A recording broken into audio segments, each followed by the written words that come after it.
오늘은 먼저 저희 봄빛 성형외과에서 시행하고 있는 자가진피 코 수술에 대해서 제가 처음에 환자분들 왔을 때 설명드리는 식으로 전체적인 설명을 한번 드리도록 하겠습니다.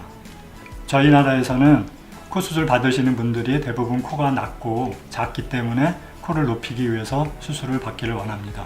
그러려면 코를 높이는 방법은 다른 방법이 없이 코가 있으면 여기 만져보면 우리가 피부가 만져집니다. 그러면 그 밑에 뭔가 집어넣어서 코를 높이는 수술을 받게 됩니다. 근데 대부분의 병원에서는 실리콘이나 고아텍스 같은 인공 보형물을 넣게 되죠.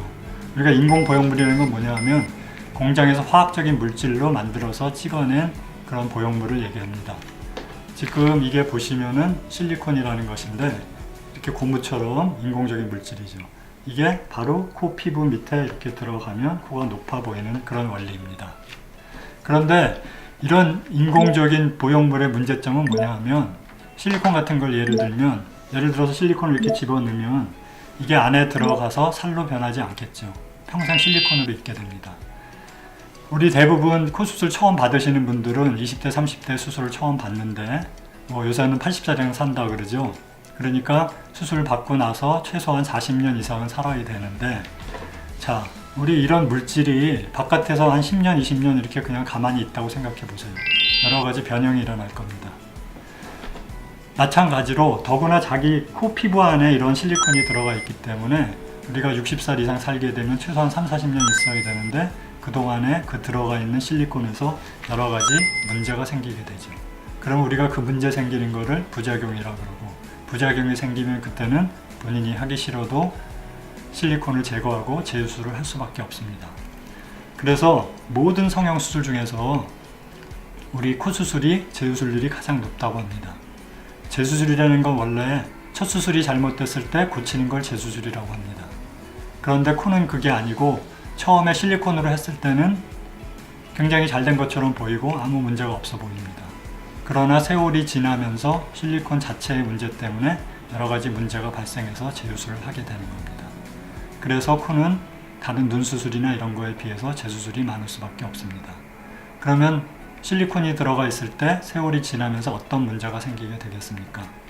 가장 많은 것이, 자, 우리 코에 이렇게 실리콘이 들어가 있으면 우리 얼굴은 이렇게 있고 코는 여기 이렇게 붙어 있습니다.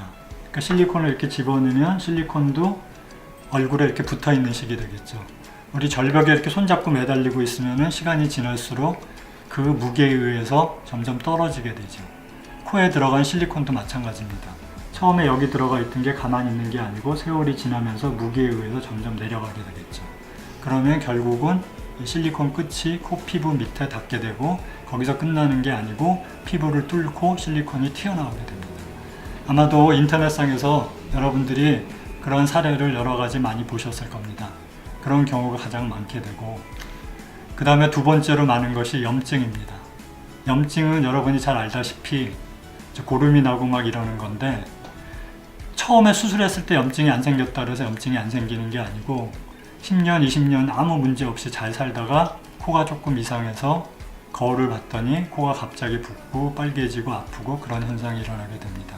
그게 바로 염증 현상인데, 염증이라는 건 왜 생기냐 하면 우리 이렇게 실리콘 보면 볼 때는 매끈해 보이죠. 근데 이게 화학적인 물질이기 때문에 전자현미호로 자세히 보면 눈에 보이지 않는 미세한 구멍들이 있습니다. 그 구멍 안에 균이 남아 있다가 우리가 본인 몸의 컨디션이 좋고 괜찮을 땐 아무 문제가 없어요. 그런데 우리가 살다 보면 본인 몸의 저항력이 떨어지는 경우들이 있습니다. 예를 들어서 병에 걸린다든가 스트레스를 받는다든가 전날 과로한다든가 과음한다든가 이러면 본인 몸의 컨디션이 나빠지고 저항력이 떨어지면서 이 안에 남아있던 균이 문제를 일으키게 됩니다. 그리고 우리가 그래서 염증이 생기게 되는데, 염증에도 급성 염증이 있고 만성 염증이 있습니다. 급성 염증은 제가 조금 전에 말씀드린 것처럼 코가 붓고 아프고 뻘겋고 고름이 나와서 저희가 금방 알 수 있고, 또한 성형외과 가면 성형외과에서도 바로 알기 때문에 뭐 빼고 조치를 해서 재수술을 하면 그나마 좀 편하게 날 수 있습니다. 그러나 문제는 만성염증입니다.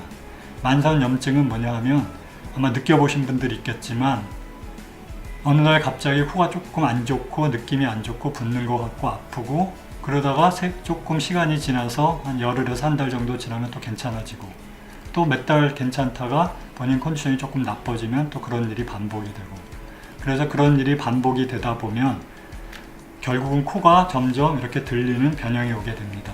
그게 이제 여러분들이 가장 걱정하고 가장 많이 알고 있는 구축 변형이라는 현상입니다.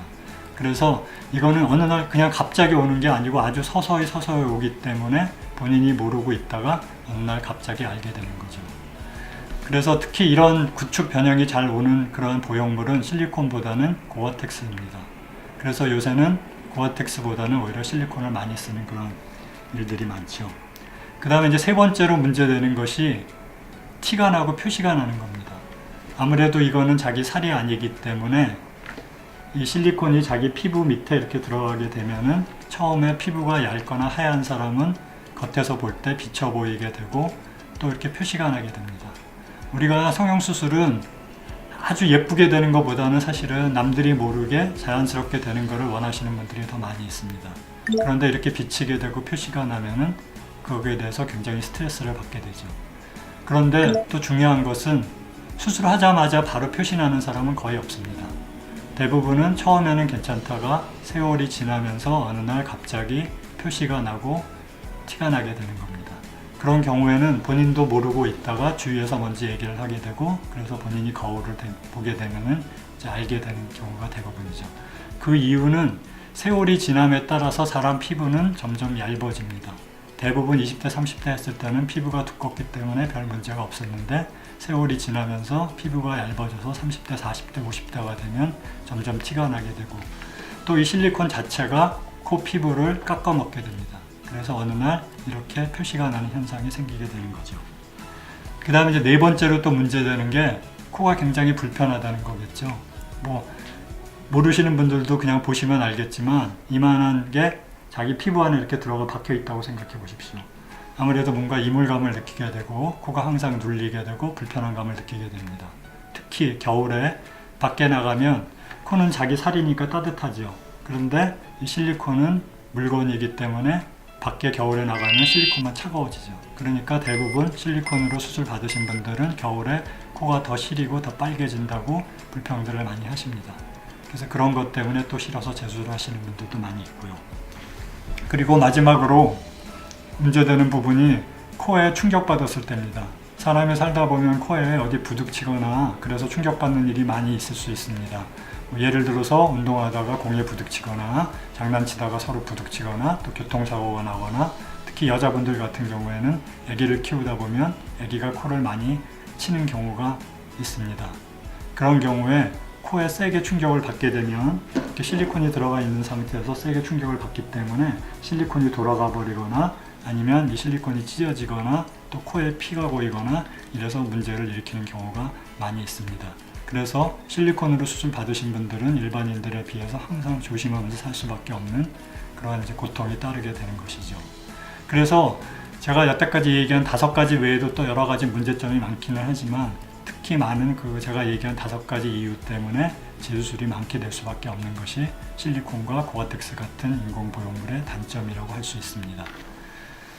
지금 여기 보시면 이게 제가 다 실제로 실리콘이 들어가 있고 고어텍스가 들어가 있던 상태에서 제가 얘기한 그런 5가지 문제들이 생겨서 다 빼주고 작아진 피로 재수술을 해준 그런 것들을 모아둔 겁니다. 지금 이거 보면 실리콘이 이렇게 다 보이시죠? 그래서 이렇게 실제로 재수술이 엄청나게 많기 때문에 저희 병원에서는 실리콘과 고어텍스를 전혀 쓰지 않고 있습니다. 그거는 재수술뿐 아니고 처음 수술하시는 1차 수술하시는 분들도 고어텍스와 실리콘을 전혀 쓰지 않고 작아진 피로만 수술하고 있습니다.